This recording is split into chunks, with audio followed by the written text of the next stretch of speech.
دوستو، سابق وزیر اعظم عمران خان نے اعلان کیا تھا دوسرے ممالک میں سے جو چاہے اسرائیل کو تسلیم کرے، لیکن پاکستان ہرگز اسرائیل کو تسلیم نہیں کرے گا، کیونکہ پاکستان اگر ایسا کرتا ہے تو پاکستان کو بھارت سے کشمیر کو آزاد کرانے کے موقف سے دستبردار ہونا پڑے گا۔ بسم اللہ الرحمن الرحیم۔ السلام علیکم ورحمۃ اللہ وبرکاتہ۔ 13 اگست 2020 بروز جمعرات عرب امارات نے اسرائیل کے ساتھ تعلقات گانٹنے کی غرض سے اسے بطور ملک تسلیم کرتے ہوئے اس کے ساتھ ایک معاہدہ کیا ہے، جس کو دیکھتے ہوئے ہمارے ملک میں یہ بحث چل پڑی ہے کہ پاکستان کو اسرائیل کے ساتھ سفارتی تعلقات قائم کر لینے چاہیے یا نہیں۔ اس پر کچھ عرض کرنے سے پہلے عرب امارات معاہدے کے نکات پر نظر ڈال لینا چاہیے۔ نمبر 1، اسرائیل مقبوضہ غرب اردن کے مزید علاقے اسرائیل میں ضم کرنے کا منصوبہ معطل کر دے گا۔ نمبر 2، دونوں ممالک ایک دوسرے کے ملکوں میں اپنے اپنے سفارت خانے قائم کریں گے۔ نمبر 3، سیکیورٹی، توانائی، ٹیکنالوجی اور دیگر شعبوں میں ایک دوسرے سے تعاون کریں گے۔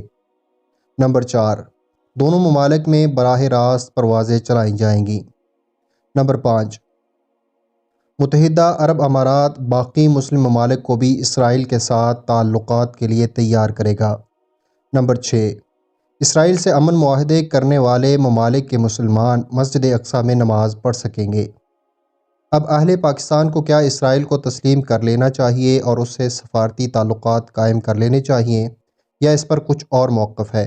اس کے لیے عرض ہے کہ بانی پاکستان قائد اعظم محمد علی جناح مرحوم کا یہ بیان ریکارڈ پر موجود ہے کہ اسرائیل ایک ناجائز ریاست ہے اور یہ مسلمانوں کے دل میں خنجر کھوبنے والی بات ہے جسے ہم تسلیم نہیں کریں گے۔ 29 نومبر 1947 کو اقوام متحدہ نے فلسطین کی تقسیم کی قرارداد منظور کی تو قائد اعظم محمد علی جناح نے 8 دسمبر 1947 کو امریکی صدر ٹرومین کے نام خط بھیجا اور اقوام متحدہ کی قرارداد پر افسوس کا اظہار کرتے ہوئے کہا، آپ فلسطین کے متعلق اپنی پالیسی پر نظر ثانی کریں۔ اس طرح علامہ محمد اقبال رحمۃ اللہ علیہ نے 3 جولائی 1937 کو ایک بیان جاری کیا جس میں فلسطین کی تقسیم کو مسترد کرتے ہوئے عربوں کو مشورہ دیا گیا کہ وہ اپنے بادشاہوں پر اعتماد نہ کریں، کیونکہ یہ بادشاہ فلسطین پر کوئی درست فیصلہ کرنے کے قابل نہیں۔ 7 اکتوبر کو علامہ اقبال نے قائد اعظم کے نام خط میں اصرار کیا کہ مسلم لیگ کے اجلاس میں فلسطین کے لیے قرارداد منظور کی جائے۔ کچھ دن بعد آل انڈیا مسلم لیگ نے لکھنؤ میں اپنے 25ویں سالانہ اجلاس میں فلسطینیوں کے حق میں قرارداد منظور کی۔ ایسی ہی ایک قرارداد 23 مارچ 1940 کو لاہور میں منظور کی گئی۔ جب اسرائیل نے پاکستان سے سفارتی تعلقات کی درخواست کی تو قائد اعظم محمد علی جناح نے یہ درخواست نظر انداز کر دی۔ الحمدللہ شروع دن سے آج تک پاکستان اپنے اسی موقف پر قائم ہے، اور وزیر اعظم عمران خان صاحب نے بھی یہ اعلان کیا ہے کہ جو چاہے اسرائیل کے ساتھ تعلقات قائم رکھے، پاکستان اسرائیل کو تسلیم نہیں کرے گا۔ وجہ یہ ہے کہ اگر اسرائیل کو تسلیم کیا جاتا ہے تو اس کا مطلب یہ ہوگا کہ دنیا کا کوئی بھی زوراور ملک کمزور ملک پر چڑھائی کر کے اس کے علاقے ہتھیا سکتا ہے، اور مزید یہ کہ اسرائیل کو تسلیم کرنے کے بعد ہم اخلاقی اور سیاسی طور پر بھارت سے مقبوضہ کشمیر کو آزاد کرانے کی پوزیشن میں نہیں ہوں گے۔ اس کے علاوہ اسرائیل کے پہلے وزیر اعظم نے اپنی قوم سے خطاب کرتے ہوئے پاکستان کے بارے میں کہا تھا، تمہیں عربوں سے کوئی خطرہ نہیں، تمہیں خطرہ صرف پاکستان سے ہے۔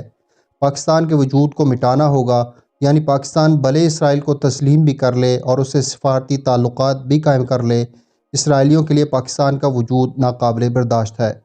اس لیے اسرائیل نے ہر فورم پر ہمیشہ پاکستان کی مخالفت کی۔ 1965 پاک بھارت جنگ میں اسرائیل نے بھارت کی کھل کر ہر طرح کی مدد کی۔ اسرائیل پاکستان کو واحد اسلامی جوہری ریاست ہونے کی بنا پر اپنے لیے سب سے بڑا خطرہ تصور کرتا ہے۔ یہی وجہ ہے پاکستان کی نیوکلیئر پاور کو اسرائیل نے اسلامی بم کے نام سے موسوم کیا۔ اسرائیلی قیادت پاکستان کو صفحہ ہستی سے مٹانے کے لیے ہمیشہ ناپاک منصوبے بناتی رہتی ہے۔ اسرائیل بھارت کے ساتھ مل کر پاکستان کے ایٹمی مرکز کوہٹا کو تباہ کرنے کی مکروہ منصوبہ بندی کرتا رہا ہے۔ کشمیر میں اسرائیل بھارتی فوج کے ساتھ مل کر حریت پسندوں پر ظلم ڈھا رہا ہے۔ اس لیے پاکستان کا اسرائیل کو تسلیم نہ کرنا یہ جذباتیت نہیں بلکہ حقیقت پسندانہ موقف ہے۔